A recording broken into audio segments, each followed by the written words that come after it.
প্রতিটা মানুষের জন্য মন একটা গুরুত্বপূর্ণ বিষয়। আর মন যদি ভালো থাকে সব ভালো থাকে, আর মন যদি ভালো না থাকে তাহলে কিন্তু কোনো কিছুতেই মন বসে না।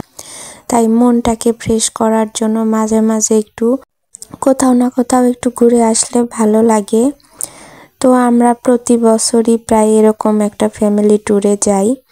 তো আপনাদের এর আগের ব্লগে বলেছিলাম যে আমি রোজার আগে একটা ট্যুরে গিয়েছিলাম, আর আসার একদিন পরে রোজা শুরু হয়ে গিয়েছে, এই জন্য আমি ভিডিওগুলো দিতে পারিনি। আর ট্যুরে গিয়ে সারা দিন রাত ঘোরার পরে রাত 11টা-12টার পর ভিডিও তৈরি করে ভয়েস দিয়ে দেওয়া হয়ে ওঠেনি। তো রোজার কাজটা সেরে সমস্ত কিছু সেরে এখন একটু সময় পেয়েছি, তাই ভাবলাম যে ট্যুরের কিছু কিছু অংশ আপনাদের সাথে করি। এটা হলো আমার বাবার বাড়ি, আর এটা আমার বাবার বাড়ির বসার রুম। তো এখান থেকেই স্টার্ট করলাম আমার ব্লগ ভিডিও। তো আসসালামু আলাইকুম দেশ ও দেশের বাইরে যে থেকেই আমার ভিডিওটা দেখছেন, আশা করি সকলেই ভালো আছেন। আলহামদুলিল্লাহ আমিও সব ফ্যামিলিতে আপনাদের দোয়ায় ভালো আছি। তো এই যে এটা আমাদের বাবার বাড়ির ভিতরের অংশ। অনেকগুলো ফুল গাছ এনে লাগিয়েছে, বেশিরভাগ গোলাপ ফুলই এনেছে, হরেক রকমের কালার, হরেক রকমের পাপড়ি। তো যাই হোক, এর মধ্যে অনেক গোলাপ ফুল আমি এর আগে দেখিনি। এই পাশটায় মুরগিগুলোকে আটকে রেখেছে, মেহমান আসলে মুরগিগুলোকে বাড়িঘর নোংরা করলে, তাই মেহমান আসলে এই পাশে এভাবে আটকে রাখে।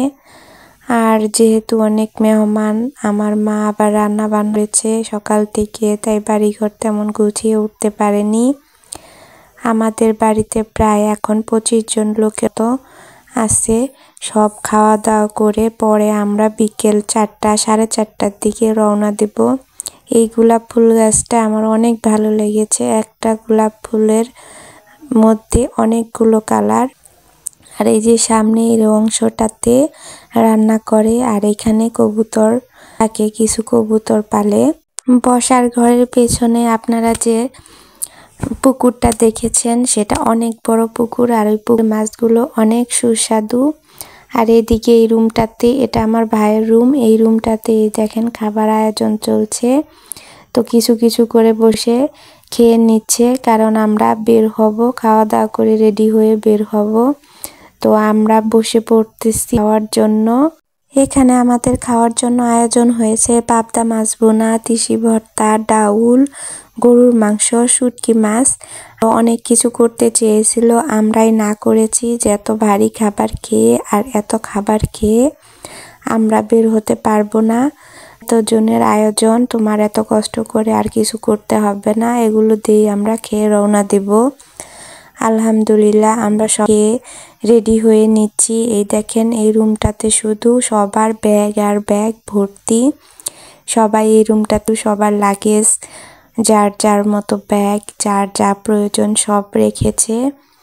এরপরে আসলে আপনাদের পুরা বাড়ি হোম ট্যুর দিয়ে দেখাবো। আজকে যেহেতু লোকজন বেশি তাই জানো সম্ভব না। যাই হোক, আমাদের বের হতে দেরি হয়ে গিয়েছে, তাই আমরা তাড়াতাড়ি করে বের হচ্ছি। কিছু আগে চলে গিয়েছে, এখন আমরা বের হয়ে আসলাম। এই তো আমাদের জন্য গাড়ি অফ করছে, এখন আমরা উঠব। এখন বিকেল প্রায় 4:30-5টা বেজে গিয়েছে, আমাদের লেট হয়েছে। পুরা গাড়িটাও আপনাদের একটু দেখিয়ে দিলাম। তো এই তো আমরা গাড়িতে উঠে পড়ি, এখন আল্লাহর নামে রওনা দেব। সবাই অপেক্ষা করছে আমাদের জন্য।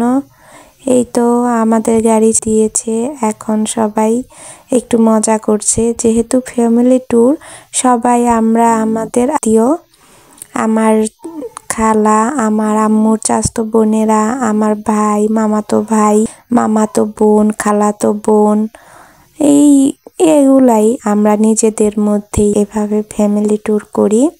তো এই দেখেন, আপনারা একটু নাচ দেখেন। আর হ্যাঁ, নাচ দেখতে দেখতে যদি আমার ভিডিওর কোনো অংশ আপনাদের একটুও ভালো লেগে থাকে, আপনি মন জয় করতে পারে, তাহলে প্লিজ একটা লাইক করে দেবেন আর সাবস্ক্রাইব করে আমার পাশে থাকবেন। আর বেলের আইকনটি বাজিয়ে দেবেন, যাতে এখানে আমি অরিজিনাল গানটা যেটা বাজছিল সেটাই দিয়েছিলাম, কিন্তু দেওয়ার পরে বারবার আপলোড দেওয়ার সময় আপলোড নিচ্ছিলই না। তখন ভাবলাম হয়তো বা এই গানটার জন্যই নিচ্ছে না, নাকি কি সমস্যা বুঝতেই পারছি না। তাই গানটাকে চেঞ্জ করে দিলাম, মিউট করে দিলাম, মিউট করে দিয়ে আমার ভয়েসটাই দিয়ে দিলাম। তো ইচ্ছা ছিল অনেক যে আপনাদের শোনাবো, গানের তালে নাচটা হয়ে উঠলো না, তো তার জন্য আমি অতি দুঃখিত। জানি না যখন ভয়েস দিচ্ছিলাম তখন কথাগুলো আটকে আটকে ধরছিল, ভয়েসটা ক্লিয়ার হয়নি, তার জন্য ক্ষমা সুন্দর দৃষ্টিতে দেখবেন।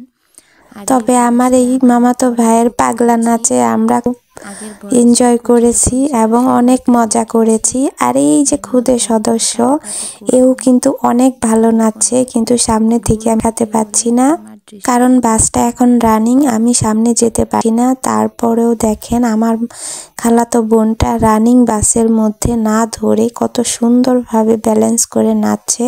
আর ট্যুরে সব ভিডিওগুলো একবারে দেখানো সম্ভব না, তাহলে অনেক বড় ভিডিও হয়ে যাবে। তো আজকে এ পর্যন্তই। আর আমাদের গাড়ি কিন্তু রাত 3টা পর্যন্ত জ্যামে ঢাকাই ছিল, যেখানে 6টায় আমাদের কক্সবাজার পৌঁছানোর কথা। তো আজকে এ পর্যন্তই। এরপরের ভিডিওতে আপনাদের সাথে 5 দিনে কোথায় কোথায় ঘুরলাম, কি কি করলাম সেটা আপনাদের সাথে শেয়ার করব। যখন ভয়েস দিচ্ছিলাম তখন আমার কথাগুলো আটকে আটকে ধরছিল।